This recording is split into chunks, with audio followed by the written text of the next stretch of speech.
Hey guys, JH. Okay, just got a little bit of film left in the camera, or video in the camera, tape in the camera. There's no tape in them these days, is there? No.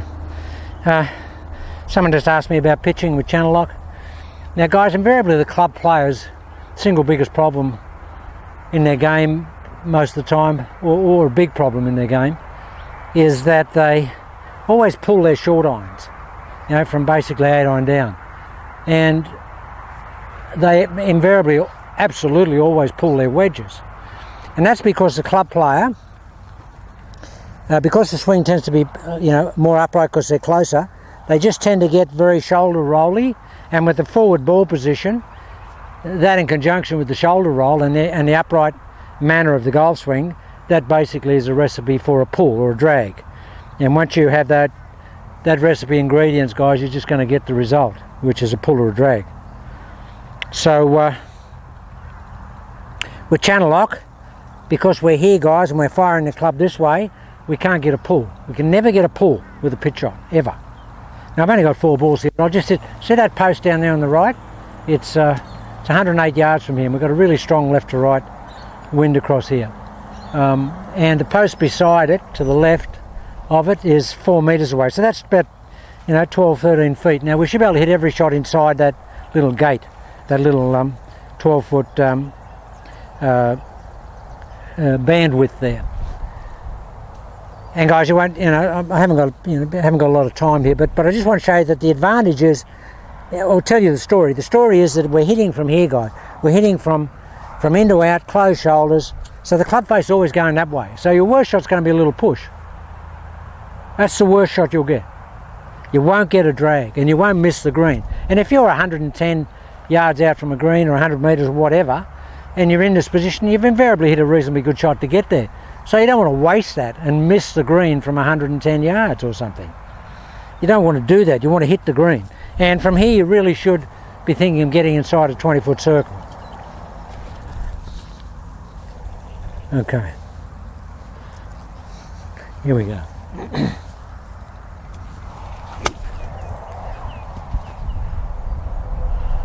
Now that's the first shot I've hit, and that's right in the middle. If that, if that's our gate, that's right in the middle of the gate. So we'd have a 2-foot putt there, if the flag was in the middle of the gate. Now I didn't know what they was going to do with that wind, so I had to sort of feel that shot more than anything else.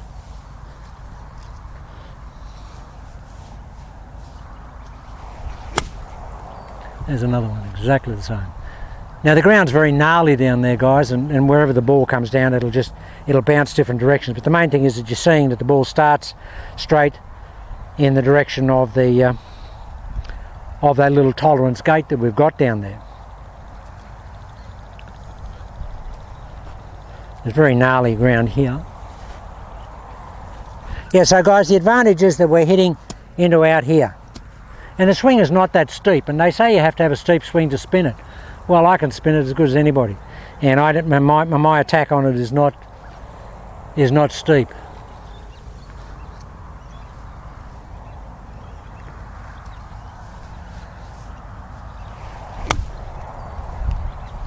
That's perfect.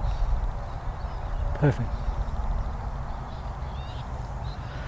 Yeah, well, guys, I just wanted to show you that, because if you're a player that pulls the ball, if you stick to the channel lock protocol, and that is that you set up with the ball back here, show you how we set up with channel lock,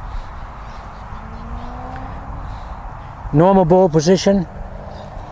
See, already, unless you really do something convoluted and concocted, the shoulder wants to be open with the ball that far up, in an upright position. You feel like you're there. But if I put it back here, as soon as I put it back here, I immediately fall into this type of set, where I'm setting here. And I'm going to be delivering the club this way. There's no way I can come over the ball. I just can't do that. That is not possible, to come over the ball. The worst shot you'll get, as I say, if the club face is open a little bit, you might get a little push. But you ain't never going to hit it left. And you don't want to have a 110-yard shot you know, when you've got a flag that's, 15 feet from a bunker left or a lake or something, or even 20 feet, and you just drag it in the water or the bunker. You don't want to do that from 110 yards. At least with this shot, if you push it, you'll be on the green. And you won't be that far away from the flag. You certainly won't miss the green. That's the advantage. So guys, conventional pitching with the ball here, I'm already feeling like this. And then from here, I don't have a lot of balance from here because all this is over here. It's away from this trail side. And that's, when you hit a pitch shot, you want to really be balanced. You really want to be balanced. And I don't feel balanced there. Honestly, guys, I don't feel balanced because this is hanging out in space. But over here, it's on top of this. This great support column here, this Doric column, this Greek Doric column. That's what it is.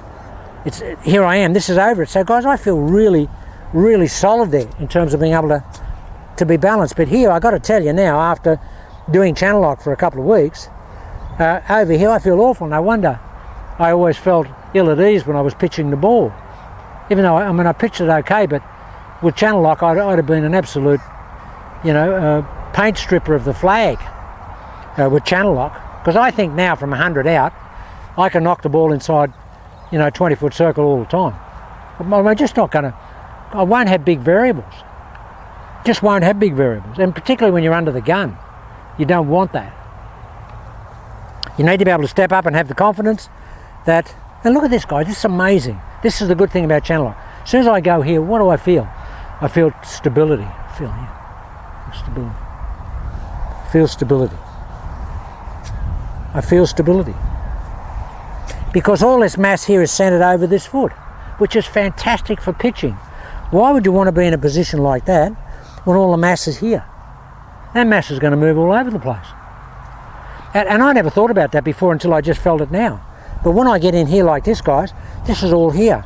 It's like this column is coming straight up through this and supporting it. Feels like an Eiffel Tower. This is the top of the Eiffel Tower and that's the bottom. We'll call it Eiffel pitching instead of awful pitching. This is Eiffel pitching.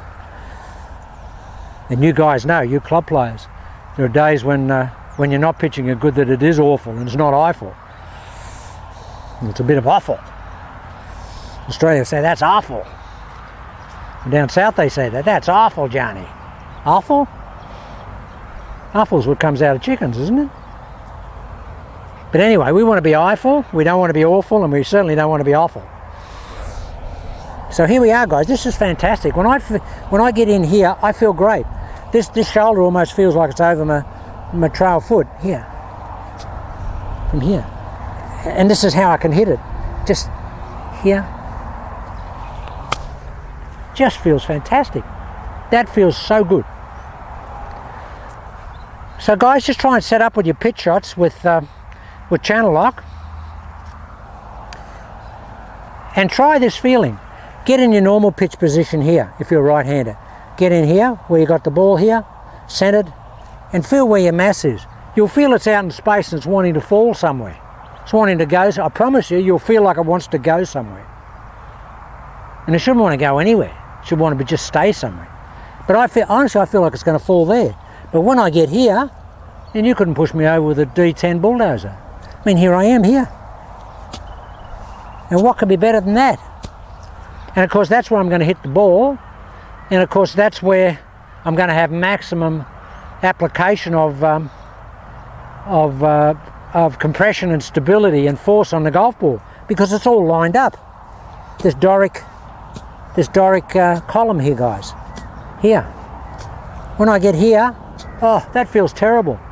And I didn't realize how bad it felt until I was here. That feels fantastic. Here.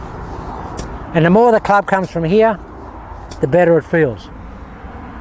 Just sensational. So guys, that's something that I really didn't feel before until I just did it then. And it's the same with channel lock swing per se. When I go back to my conventional old address position, I feel like I'm going to topple. I just feel like I'm going to topple. And I felt like I'm going to topple my whole life, but I didn't realise because I was so used to feeling like I was going to topple that I got used to it. But I had to make a compromise to counteract that toppling. And I didn't realise till I got back here how much instability I had in a conventional golf swing. I never realised that until I got back here. And guys, particularly with the driver, I mean, I hit some drives a while ago here and got a really hard left to right wind here. And I got to tell you, I just smashed it as hard as I could. And I felt like I didn't go anywhere. I just felt like I was here. That's where I was hitting it. Rear vertical axis. But for some of you guys, you might get away with a forward vertical axis in terms of your loading. But I like to load back with the driver because I never ever want to feel that I'm in front of it when I hit it. I will always want to feel like I'm right on top of it here or behind it. And if I load left with the driver, I just feel that I could go a little bit this way. But that's only me. That's only me. But I really smashed it.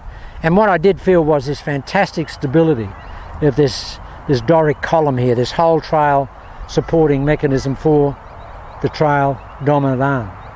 Feels fantastic. And you couldn't have told me, a couple of months ago that you could ever hit the ball off your right foot and flight it and hit it better than you've ever hit it. You couldn't have told me that.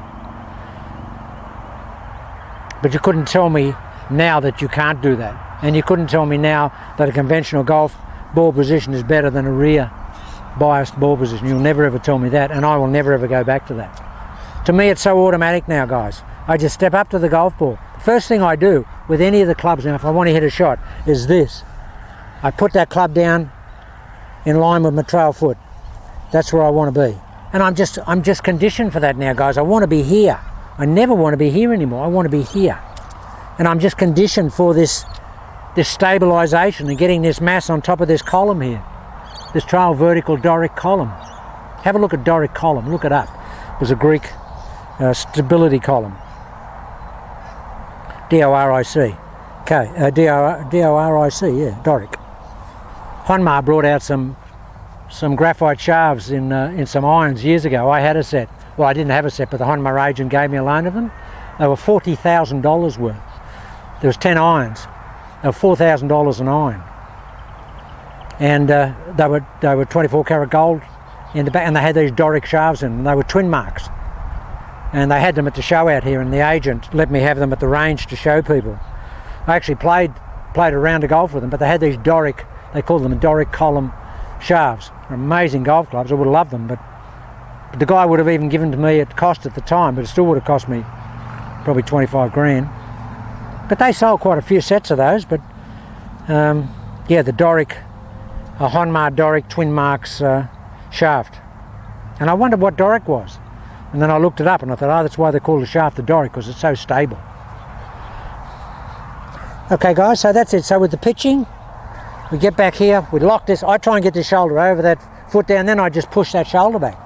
I just push that shoulder back. Yeah. And it feels like a blocking action. It's a blocking action with a release. It's here. I get the, this is something else. This is a run over here. But guys, when you're firing this golf club, try and fire it so that the butt points back this way. That's just something else I'll talk about later on. We don't want to be firing into out, and sort of pushing it out there. We want to fire it and release it so that this is pointing back this way. That's a full release. We don't want to have this type of action with us. We want to have a full release. Those drives I hit down here, I was concentrating on that, and they were just way down there. From here to that back fence down there's a long way. I never get there. I got there today. I whipped a couple down into that fence and I never get down there. And that was because I was really what I call reverse butting the club. That's butting it on the downswing. That's a reverse butt. Tom Watson used to do that. He used to do that. Tom Watson had more crossover than anyone that's ever played the game. He said he used to get calluses on his forearms because he rotated the club so much. And that's why he was so strong and so long. He could just power it. Still can. That's why he's such a long driver. Because it's this pure free release here. So anyone that's as an aside, anyone that's having trouble releasing the golf club, just try and get the butt of it pointing back here post-impact. Because to get it pointing back here post-impact, guys, you've got to release it through the ball. Otherwise that doesn't happen. But that's just an aside. Okay guys, I just thought I'd do a little bit of that on the pitching here today. Camera's blinking. I've done a lot of videos today, so just about out of power.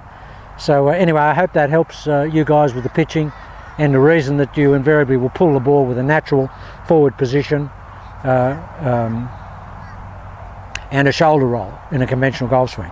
Okay guys, I hope that shed a bit of light on pitching.